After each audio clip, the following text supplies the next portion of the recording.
Assalamualaikum warahmatullahi wabarakatuh. Waalaikumsalam warahmatullahi wabarakatuh. Bismillahirrahmanirrahim. Alhamdulillahilladzi akramana bisyami syahri Ramadan wa ja'alahu wasilatan linailir rahmati wal maghfirati wa itqin minan niran.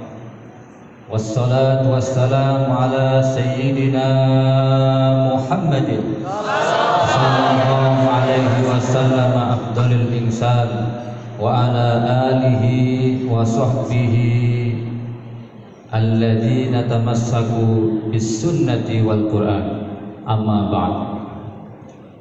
Yang sama-sama kita rindukan guru besar kita Sayyidina Syekh Abah Habib Segaf bin Mahdi bin Syekh Abu Bakar bin Salim.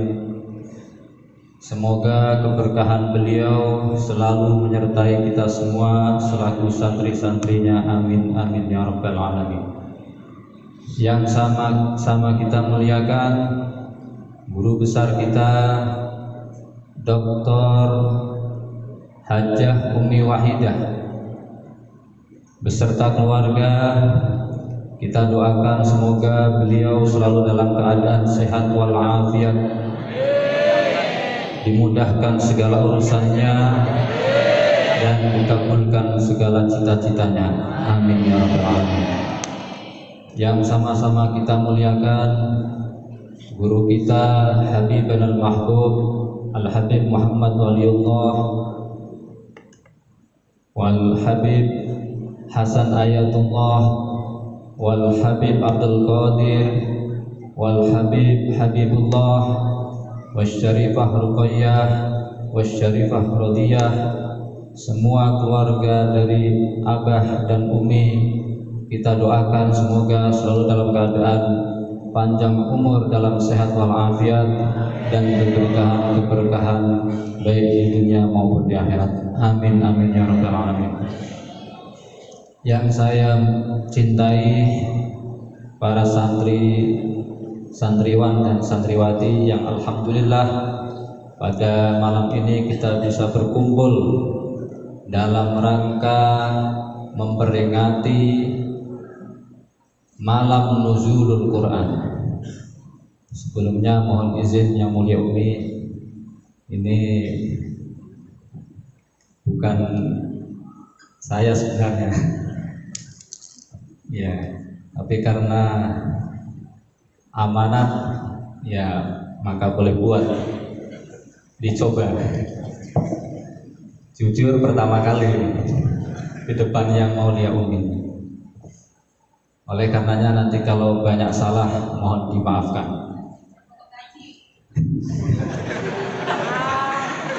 Siap. Baik, malam ini adalah malam Lailatul Qadar. Maaf, malam nuzulul Quran.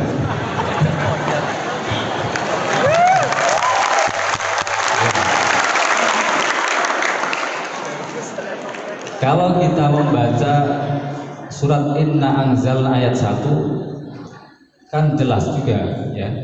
Inna anzalnahu fi lailatul qadr. Maknanya apa itu? Sesungguhnya kami turunkan Al-Quran di malam Lailatul Qadar. Nah, kalau malam ini adalah malam nuzulul Quran, bisa jadi malam ini adalah malam Lailatul Qadar. Insya Allah ya, kita semua malam ini dijadikan malam Lailatul Qadar. Namun perlu diketahui bahwa nuzulul Quran itu sebenarnya proses diturunkannya Al-Quran itu melalui 2 tahap. Yang pertama, diturunkan Al-Quran dari Lauhil Mahfuz ke langit 7 yang bernama Baitul Izzah. Nah, Al-Quran pada proses ini diturunkan dalam jumlatan wahidah, dalam 30 juz langsung diturunkan. Yang kedua, proses yang kedua, Al-Quran diturunkan dari Baitul Izzah, langit dunia, ke bumi, yakni diturunkan kepada baginda Nabi Muhammad secara bertahap, najman. Jadi per ayat sesuai kebutuhan yang dibutuhkan pada waktu itu. Nah, untuk turunnya Al-Quran pada proses yang pertama itu diturunkan pada malam Lailatul Qadar. Kita nggak tahu kapan itu. Namun para ulama menafsirkan, memberikan pendapat seperti Imam Al-Mufassirin, yakni Imam At-Tabari. Dalam tafsirnya beliau menyebutkan bahwa Al-Quran diturunkan dalam jumlatan wahidah 30 juz, itu diturunkan pada malam 24 Ramadan. Nah, untuk proses yang kedua, Al-Quran diturunkan kepada Nabi Muhammad SAW dengan bertahap, itu diturunkan pada malam 17 Ramadan, yakni ketika Nabi Muhammad sedang di Gua Hira. Wahyu yang pertama turun adalah surat Iqra ayat 1-5. Nah, di Indonesia peringatan Nuzulul Quran selalu diperingati pada malam 17 Ramadan. Itu bisa jadi mengikuti turunnya Al-Quran yang kedua, yakni di malam 17 Ramadan, ya, di hari Jumat pada waktu itu.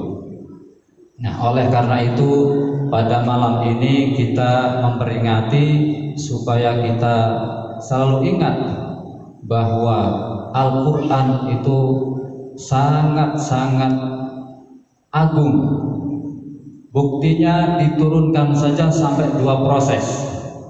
Kalau kitab Taurat dan kitab Injil itu diturunkan langsung kepada nabinya. Tapi kalau Al-Quran saking agungnya diturunkan sampai 2 tahap. Ini menunjukkan keagungan Al-Quran. Oleh karena itu, mari di bulan Ramadan ini, ya, bulan diturunkannya Al-Quran, jangan sampai kita tidak membaca Al-Quran. Kenapa? Karena di bulan Ramadan pahala ibadah itu dilipat gandakan sampai dalam riwayat itu 700 lipat. Itu kalau bukan di malam Lailatul Qadar, ya. Kalau di malam Lailatul Qadar beda lagi. Nah, khusus membaca Al-Quran, dalam riwayat Ibnu Mas'ud diriwayatkan bahwa man qara'a harfan min kitabillah falahu bihi hasanatun wal hasanatu bi asyri amsalihha.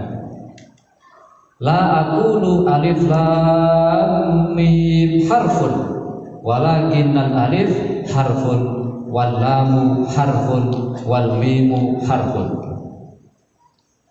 Nabi Muhammad bersabda, siapa yang membaca 1 huruf dari Al-Quran, maka akan diberikan pahala 1 kebaikan. Yang mana 1 kebaikan itu dilipat gandakan menjadi asyru amsalihan, 10 kebaikan. Jadi 1 huruf 10 kebaikan. Nabi Muhammad tidak mengatakan alif lam mim itu 1 huruf, namun 3 huruf. Jadi kalau kita membaca alif lam mim saja itu sudah 30 kebaikan. Nah, dalam kitab Risalatul Mu'awanah, kalau nggak salah halaman 9. Ini para mahasiswa kalau hari Ahad belajar Risalatul Mu'awanah. bersama ustadz-ustadz yang ini. Insya Allah masih ingat ya. Jadi dalam kitab Risalatul Mawanah, Sayyidina Ali mengatakan bahwa yang dimaksud hadis di situ artinya satu huruf dibalas 10 kebaikan itu kalau dibaca tanpa wudhu. Nah, tidak wudhu baca Al-Quran satu hurufnya 10 kebaikan. Kalau pakai wudhu menjadi 25 kebaikan. Ini kalau dibaca di luar sholat. Kalau dibaca di dalam sholat, satu hurufnya dilipat gandakan menjadi 50 kebaikan. Itu sholatnya kalau dalam keadaan duduk. Kalau dalam keadaan berdiri sempurna, maka dilipat gandakan menjadi 100 kebaikan. Itu satu hurufnya. Coba bayangkan, kalau kita membaca satu ayat atau satu surat atau satu juz atau 30 juz yang jumlahnya 114 surat, 6.666 ayat dan 1.027.000 huruf, kalikan 100 berapa itu? Kita nggak mungkin kan kalau baca satu huruf kalau dalam sholat. Bismillah saja sudah berapa huruf itu? Nah, makanya saya sangat senang sekali ketika Umi dulu menginstruksikan agar traweh dibaca satu malamnya satu juz. Kenapa? Karena membaca Al-Quran pada saat sholat itu pahalanya sangat-sangat luar biasa. Tadi kalau di luar sholat tidak pakai wudhu berapa? Satu hurufnya 10 kebaikan. Kalau pakai wudhu berapa? 25. Kalau dalam sholatnya sambil duduk 50. Kalau sambil berdiri 100. Itu tadi kalau dibaca bukan di bulan Ramadan. 100 pahala itu satu hurufnya 100 pahala, 100 kebaikan itu kalau dibaca di luar bulan Ramadan. Kalau di dalam bulan Ramadan itu lebih banyak lagi pahalanya. Apalagi pas bacanya pas Lailatul Qadar, Masya Allah, pahalanya tidak terhitung saking banyaknya. Kalau dihitung kalkulatornya rusak. Kenapa? Nolnya tidak ada, tidak cukup. Makanya semakin banyak yang dibaca, apalagi tadi sudah sampai satu juz dan tartil bacanya, Masya Allah. Insya Allah kita semua yang ada di sini mendapatkan pahala yang sangat-sangat luar biasa. Amin. Nah, oleh karena itu, mari kita isi bulan Ramadan ini dengan memperbanyak membaca Al-Quran sampai khatam, minimal 1 bulan khatam. Kalau Anda ikut taraweh tiap malam di sini pasti khatam, pahalanya luar biasa. Ya, jadi sekali lagi mari kita isi bulan Ramadan ini dengan memperbanyak amal soleh, terutama membaca Al-Quran. Jangan sampai orang lain pada manen pahala, malah kita tidak mendapat apa-apa, apalagi malah manen dosa. Na'udzubillah min. Baik, saya kira itu saja dari saya. Mohon maaf kalau banyak kekurangan. Wassalamualaikum warahmatullahi wabarakatuh.